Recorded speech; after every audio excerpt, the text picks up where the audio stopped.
আমার জীবনে 3টে মেয়ে আইছে। 3টে মেয়ে, আমার প্রথম বউ নাম হলো সুমি, আমার 2 মেয়ে, একটা ছেলে।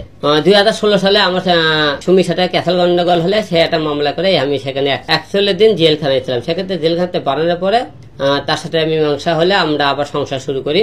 তারপরে পারিবারিক আমার আম্মার সাথে মনে করেন তার একটু ঝগড়া হলে রাগ করে সে বাসা থেকে বের হয়ে যায়।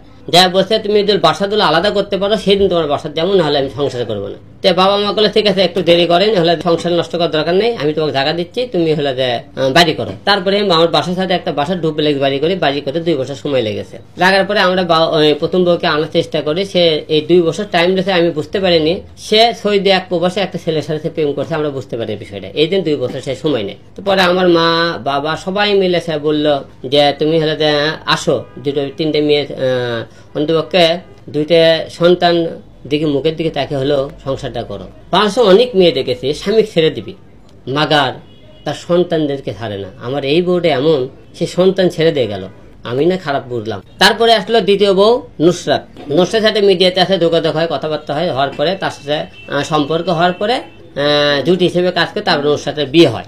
নুসরাতের সাথে বিয়ে হওয়ার পরে আমরা কিছুদিন ধরে প্রোগ্রাম করে নুসরাতের সাথে সংসারটা ভেঙে দেওয়ার কারণ সেটাও বলতেছে কি কারণ ভেঙে গেল।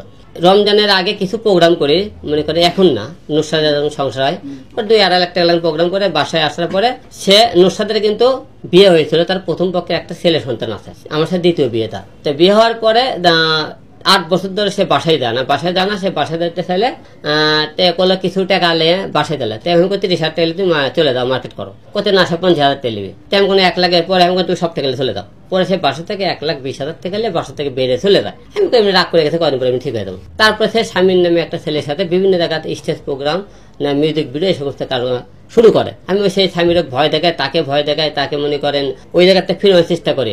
আমি কোনো তুমি এখন পর্যন্ত তার বউ আসা, যতক্ষণ পর্যন্ত তুমি বউ আসা অন্য পুরুষের ছেলেটায় তুমি কাজ করতে পারিবে না। আমি অনেক চেষ্টা করছি। পরে সে মনে করেন যে তার যে নেশা ছিল সে বড় হবি নায়িক হবি এটা আমি বুঝতে পারিনি। সে আমাকে ব্যবহার করে দেয়, আমার সাথে চলাফেরা করতে বুঝতে পারিনি। সে পরে সে বাধ্য সে ডিভোর্স দেয় আমাকে। ডিভোর্স দিয়ে সে চলে গেল, যে বলছে আমি চরিত্র খারাপ।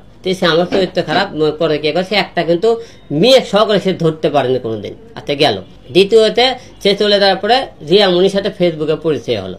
রিয়ামনি বিয়ে হয়েছিল, তার একটা প্রথম পক্ষে মেয়ে আছে এবং সে বারে ডান্স করে।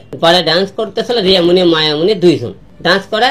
সেখান থেকে তাদের সাথে আমার পরিচয় হওয়ার পরে রিয়ামনির সাথে আমার সম্পর্ক বিয়ে হয়, আপনারা সবাই জানেন। বিয়ে হওয়ার পরে তাদের সাথে মনে করেন সংসার হওয়ার পরে রিয়ার সাথে আমার বিয়ের সম্পর্ক সবাই জানেন। প্রথম বাবা আমার মারা যায়, এটা আমার পালিত বাবা, যে বাবা বর্তমানে মারা গেছে আর কি।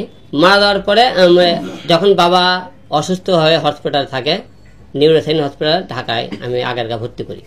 রিয়া আপনাকে বলেছিল যে সে হসপিটালে গিয়েছিল। বউরা যখন যেদিন ঢাকায় আসে তারই 1 দিন আগে সে বউরা আব্বার সাথে দেখা করে ঢাকায় আসে, যে আমি আব্বার কাছে আসলো। সে বলছে চিকিৎসার অবস্থা, কিন্তু সে আব্বার কাছে ছিল না। রিয়া বলেছে আমি নাকি পরকিয়া করি, বলেছে আমার কথা। আমি তো পরকিয়া করি, পরকিয়া বলতে কি বোঝায় আমি জানি না। আমি পরকিয়া বলতে বুঝি যে আমি এবং আমার মেয়ে একটা যে মেয়ের কথা বলতে, সেই মেয়ের সঙ্গে সেই রুমে আমার কোনো অশ্লীল অবস্থা, কি রুমে ধরছে, কি কোনো পার্কে, কোন ডেটিং এ, যে কোনো জায়গায় ধরলে আমি বুঝলাম নি আমি পরকিয়া